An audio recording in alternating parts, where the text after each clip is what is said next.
California kids are honoring Barbara Bush. Hillary Clinton is tanking fast, and a first lady once had an unlikely friendship with one of the Simpsons. All of that today on the Rebel Buzz. Here in California, it sure is hard to keep my chin up. Sure, we've got beaches and sunshine and the Hollywood Walk of Fame, but that hardly negates the depressing elements that are commie liberals, idiot celebrities, and a culture of Californication that spreads venereal diseases almost just by thinking about it. It's a dirty place with dirty people, and in every big city in this godforsaken state, you can't walk in a straight line down a sidewalk without having to step over a bodily limb poking out from a tent. But not all of California is that way, and not all Californians are the same. For instance, a group of college kids who, in an effort to send a message and a proverbial middle finger to Fresno State professor Randa Jarrar, are hosting a memorial for the late First Lady Barbara Bush at Fresno State.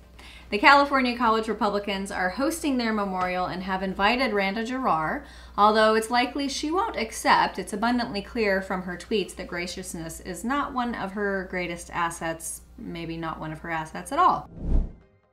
All right, moving on to politics and Hillary Clinton. I know a lot of you say, why are we still talking about Hillary Clinton? Why? I will tell you why, because she forces us to. Because every second of press attention, every mention of her in the media, every moment she clings to her dimming ghost of political past, equates to a lesser chance of Democrats taking the House of Representatives in the fall. Historically, the in party typically loses seats in the midterms following a presidential election. That means that it is our turn to lose our hats. So we will be watching closely the red pockets surrounding solidly Democrat-held cities like Orange County, California, New Jersey, Miami, and suburbs around NYC, Chicago, Denver, Philadelphia, and Minneapolis. But those seats, even if picked up by Democrats across the board, will not yield the net gain of 24 seats required to take the House. And the likelihood that Democrats can take all of those seats, or even most of them, diminishes every time Hillary Clinton opens that hole on her face, her lying hole, her mouth. I don't like making frivolous assumptions about any person's sanity, but with her popularity declining each time she makes a public appearance, it's not a long walk for a short drink of water to assume that something isn't working properly in that head of hers. Either that, or she's invoking the sunk cost fallacy, where she feels that she's invested too much in her political career that she's, I guess, hoping and praying that she can recover some of her loss. But the numbers for poor old Hillary do not look good. A Wall Street Journal NBC News poll found that a measly 27% of respondents had a very or somewhat positive view of the former candidate for the Oval Office. Now, that's at least 10 points lower than President Trump's current standing, depending on whose poll you stack it up against.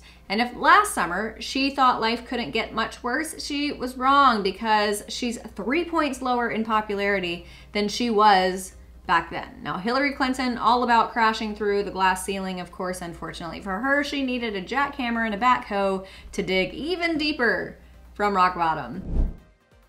On a lighter note, and to finish off the Rebel Buzz today, did you know that Barbara Bush and Marge Simpson were friends? Yep. It didn't start off that way. It was shaky ground to begin with, but when Barbara Bush was First Lady, she was on record saying that The Simpsons was the dumbest thing she'd ever seen, a sentiment echoed by her president, George H.W. Bush, which understandably hurt Marge Simpson's feelings.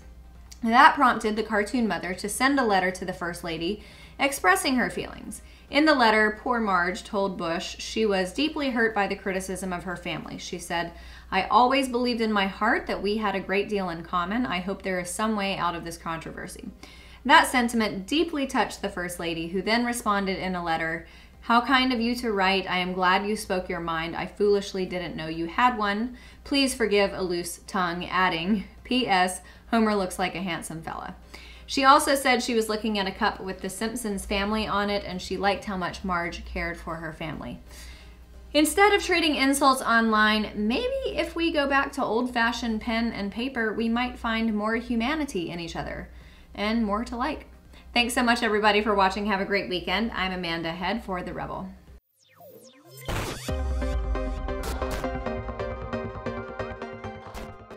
If you enjoyed my commentary and want to hear more from all of us here at The Rebel, subscribe to our premium content at www.therebel.media/shows. And make sure you're following us on Facebook and Twitter for all of our latest news. Also, download our new app for The Rebel Media on the App Store. Download it and you will have access to all of our latest videos and your favorite Rebel shows. Thanks so much for watching. I'm Amanda Head for The Rebel.